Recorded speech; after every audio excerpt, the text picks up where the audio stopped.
Mic पकड़ेंगे। मोदी जी आप बताइए 2 करोड़ रोजगार कहाँ है? साहब गलती हो गई, अब नहीं बोलेंगे।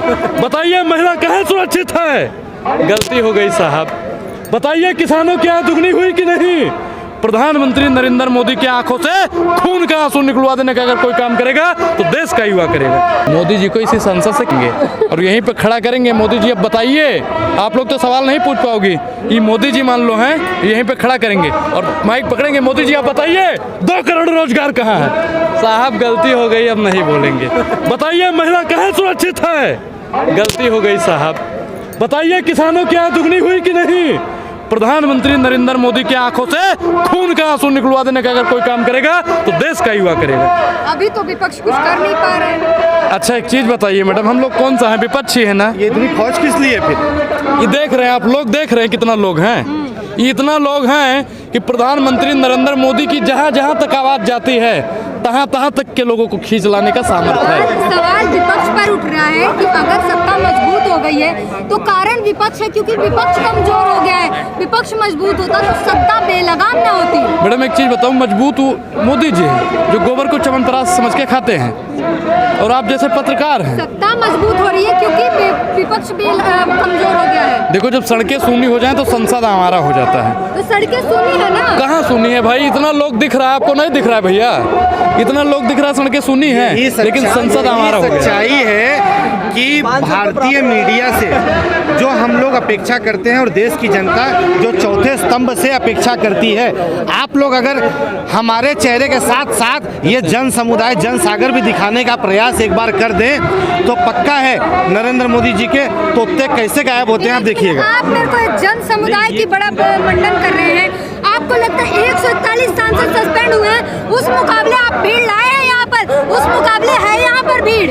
कांग्रेस का एक सिपाही जब आपने देखा 141 सांसदों के बदले ये भीड़ आपको ज्यादा लगती है। मैं आपको बता रहा हूँ संसद भवन में 300 से ऊपर सांसद मौजूद थे और 300 सांसद जब मौजूद थे तो उस समय हुआ क्या कि पूरे भाजपाई तितर बितर होने लगे, यहाँ वहाँ भागने लगे।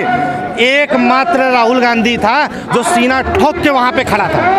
इसलिए राहुल गांधी के ही हम सिपाही हैं। यहाँ पे एक एक व्यक्ति जो है, एक एक व्यक्ति 100 व्यक्ति के बराबर है। इस वजह से हमें ज़रूरत नहीं है। हमारे नेता ने हमें आदेश दे दिया कि तुम्हें प्रदर्शन करना है तो हमें संसद तक प्रदर्शन करना है। आप देखिएगा अगर हमारे कार्यकर्ता नहीं है, हमारे लोग नहीं है तो ये इतनी पुलिस की हुजूम किस लिए है भाई? वो भी मोदी जी की पुलिस, वो भी मोदी जी की पुलिस। बड़ा दुर्भाग्य है ये। तो आप लोग से भी निवेदन है, आप लोगों की भी हवा टाइट कर दिए थे, क्या पता है? सदन में राहुल गांधी के खड़े होने की बात की, उन पर सवाल उठने लगे कि एक आदमी तभी ऐसे खड़ा रह सकता है या तो उसे कुछ समझ ना आ रहा हो या फिर वो साजिश में मिला हो। मर्द खड़ा रहता है मैडम, जो मर्द होता है ना वो खड़ा रहता है। अंगद ने लंका में पैर जमाया था, राहुल गांधी ने संसद में पैर जमा दिया। अब मोदी जी की हिम्मत है तो उठा दीजिए, है हिम्मत। एक चीज सबसे बड़ी कि ये सवाल तो हो रहा है कि संसद में चूक हुई, कोई आया, लेकिन क्या कभी किसी ने ये सवाल पूछने की कोशिश की? और मैं तो आप लोग से निवेदन करूंगा मीडिया के साथियों से कि इस विषय को पुरजोर तरीके से उठाइए कि संसद भवन में जो व्यक्ति आए थे भारतीय जनता पार्टी के सांसद प्रताप सिन्हा के द्वारा दिए हुए पास पे आए थे, ये उठाइए।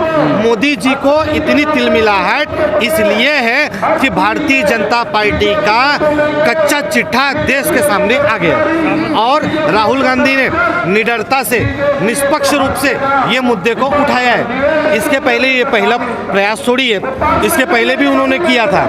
इसके पहले भी उनका तो निलंबन करके उनको घर द्वार सब कुछ खाली करा दिया था, लेकिन बाद में क्या हुआ? भारत का संविधान है ना, वो हमको अधिकार देता है। भारत के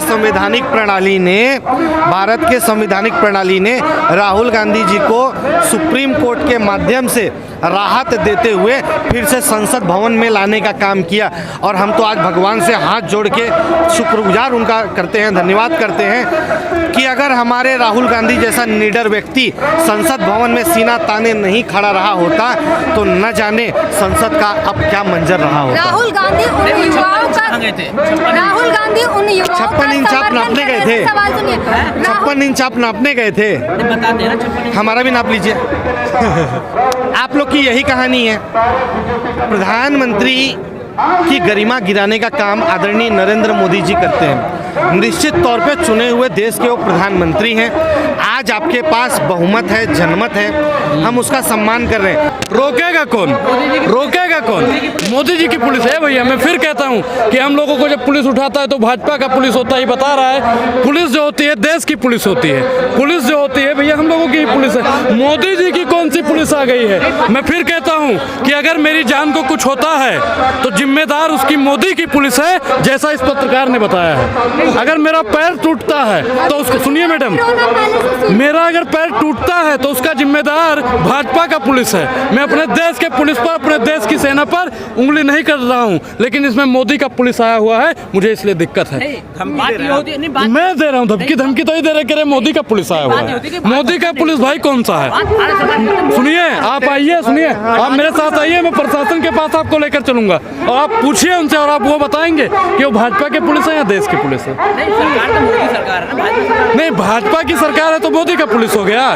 भाजपा की सरकार हो गई। ये क्या मिश्रा जी? ये पुलिस रहती है, कहाँ रहती है? जब महिलाओं को सड़कों पे घसीटा जाता है, पत्रकारों पे हमले किए जाते हैं, महिलाओं का बलात्कार किया जाता है, तो मोदी की पुलिस कहाँ रहती है? कहाँ चली जाती है? आरएसएस कार्यालय में पढ़ने के लिए। आरएसएस कार्यालय में पढ़ने के लिए जाती है, तब डंडा मारना सिखाते हैं आरएसएस कार्यालय में। कहाँ पढ़ती है भाई मोदी जी की पुलिस? सुनिए, आप लोग इंतजार क्यों कर रहे हैं कि आपको सस्पेंड किया जाए? हंगामे हो रहे हैं, लगातार सस्पेंशन बढ़ते जा रहा है एक के बाद एक। तो विपक्ष इतना जागरूक क्यों नहीं है? गुस्से में आके वो खुद ही सस्पेंड, खुद ही इस्तीफा दे दे और बोल दे कि चला लो अपना सवाल का जवाब। मैडम देखिए, मैं एक चीज बता दूं कि प्रधानमंत्री नरेंद्र मोदी सवालों के जवाब से भाग रहे हैं और इनके जो पूर्वज थे ना वो अंग्रेजों से भी भागते थे। आपको पता है कि माफीनामा भी लिखा था। तो प्रधानमंत्री नरेंद्र मोदी जी सवालों से आज भाग रहे हैं। सदन में उनको जवाब दे ही देना चाहिए, लेकिन वो क्या करें, जो नेता जवाब मांगता है, जो सांसद जवाब मांगता है, उसको सदन से बाहर निकाल देने का काम करते हैं। ये कायरता है और देश के इतिहास में पहली बार हुआ है कि इतने ज़्यादा सांसदों को एक ही सत्र में निकाल दिया जाए। अब बताइए मैडम, ये तानाशाही है कि नहीं है? क्या ये भगत सिंह की विचारधारा को मानने का काम कर रहे हैं? कौन? गोडसे के पुजारी भगत सिंह को कब से मानने लग गए भाई? गोडसे का पुजारी भगत सिंह को मानेगा? वही पूछ रहा, क्योंकि ये भगत सिंह की चर्चा करते हैं काफी। देखिए मैं भगत सिंह की अगर ये जय जयकार करते हैं तो भगत सिंह को शहीद का दर्जा अभी तक क्यों नहीं दिलवा दिए?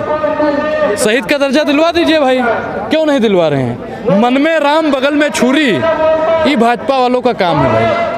तो भाजपा मैडम संसद घेराव भी होगा तो मतलब सदन को भारतीय जनता पार्टी का गुलाम बनाना चाहते हैं क्या? बोलिए, जवाब दीजिए। क्या भारतीय जनता पार्टी के इशारों पर सदन चलेगा या कोई देश का नागरिक या देश का नेता, देश का सांसद क्या प्रधानमंत्री नरेंद्र मोदी के इशारों पर काम करता रहेगा? बताइए भाई। मेरा इच्छा हुआ, मैंने अपना फ़ोन निकाला और मैंने आप सबकी वीडियो बना ली, तो ये मैं गलत कर रहा हूँ? वीडियो बनाने का मतलब है उस मोमेंट को एंजॉय कर रहे हैं, जबकि उन्हें उस चीज को रोकनी चाहिए थी। नहीं देखिए, मैं यहाँ पे एंजॉयमेंट की परिभाषा क्या है? हाँ, एंजॉयमेंट की परिभाषा आपको क्या लगती है? मुस्कुरा रहे हैं और वीडियो बना रहे हैं उस चीज को। मुस्कुराना गुनाह हो गया? अरे जब संसद भवन में खड़े होते हैं, जो चल रहा है उसकी निंदा करनी चाहिए। निंदा तो तब करनी चाहिए थी कि एक दो जन की बात नहीं है।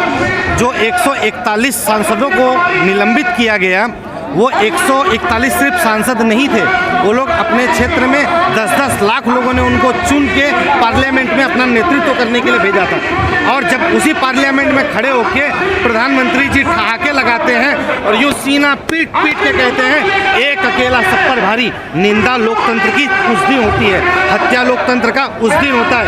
और अगर कोई गालीबाज अगर संसद के अंदर बैठा हुआ है, उसको निष्कासित न करके जनता के मुद्दों को उठाने के लिए राहुल गांधी जी या कोई भी सांसद आवाज़ उठाता है, उसको निष्कासित किया जाता है, तो उसे कहते हैं लोकतंत्र की हत्या करना और लोकतंत्र की अवहेलना।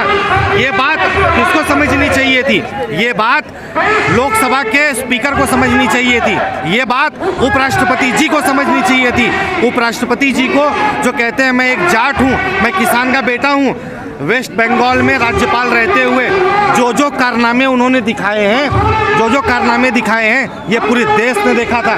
जो उन्होंने वेस्ट बंगाल में किया वो काम आज संसद भवन में बैठ के राज्यसभा में कर रहे हैं। तो संसद की गरिमा को तार करने का काम राज्यसभा के स्पीकर, लोकसभा के स्पीकर और देश के चुने हुए मानिंदा प्रधानमंत्री जी कर रहे हैं, जिस वजह से अब ये स्थिति आ गई है कि ये सब सामान्य हो गया। सवाल ये नहीं है कि उन्होंने क्या किया, सवाल ये है कि जिसे पीएम पद का चेहरा माना जा रहा था, राहुल गांधी, जो आइडियल है तमाम लोगों के, युवाओं के आइडियल माने जाते हैं, वो नेता अगर सभापति की मिमिक्री की जा रही है बुरी तरीके से, उसको उन्हें निंदा करनी चाहिए। तो वो मुस्कुरा रहे हैं और एंजॉयमेंट में वीडियो बना रहे हैं। ये आप लोग को गलत लगता है?